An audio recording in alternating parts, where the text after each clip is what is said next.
ఆయన అంటున్నాడు, దేవుడు అంటున్నాడు, మీరింటికి పోయి దొంగిలించొద్దు. మీరు వాడు పేదవాడైతే గనక ఏం మాట్లాడకుండా తిరిగి వస్తే అది దేవుని దృష్టిలో నీకది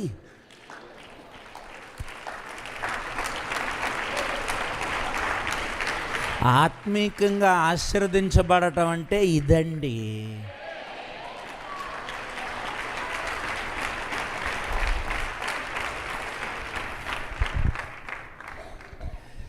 మరి నా డబ్బు ఎట్టాగయ్యా?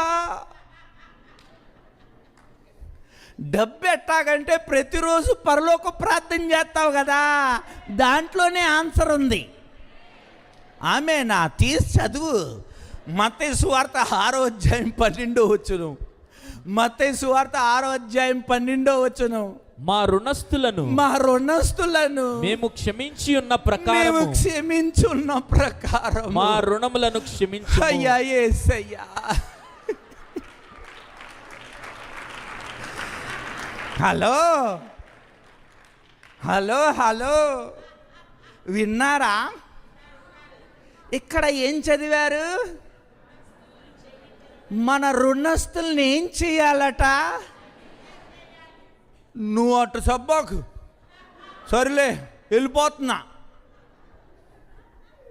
మాకు దేవుడు నీకు ఇస్తాడంటేనే కూర్చుంటా, లేకపోతే రాను. దేవుడు అంటున్నాడు, నేను ఇవ్వనంటున్నాడు, క్షమిస్తావా? హలో,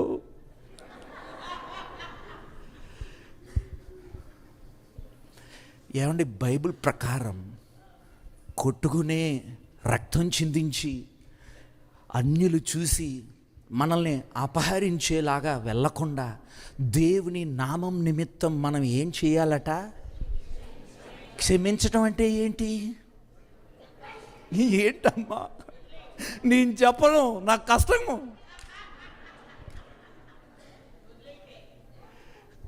ఆంటీ గారు చెప్పారు కాబట్టి చెప్తున్నా, వదిలేయాలట.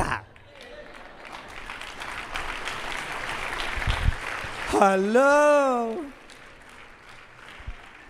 ఏమండి? ఇదండి ఆత్మీయంగా ఆశీర్వదించబడటం అంటే.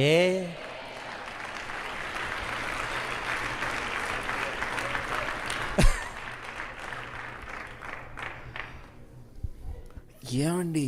యేసేలో నడవటం ఎంత కష్టమో చూడండి. మరి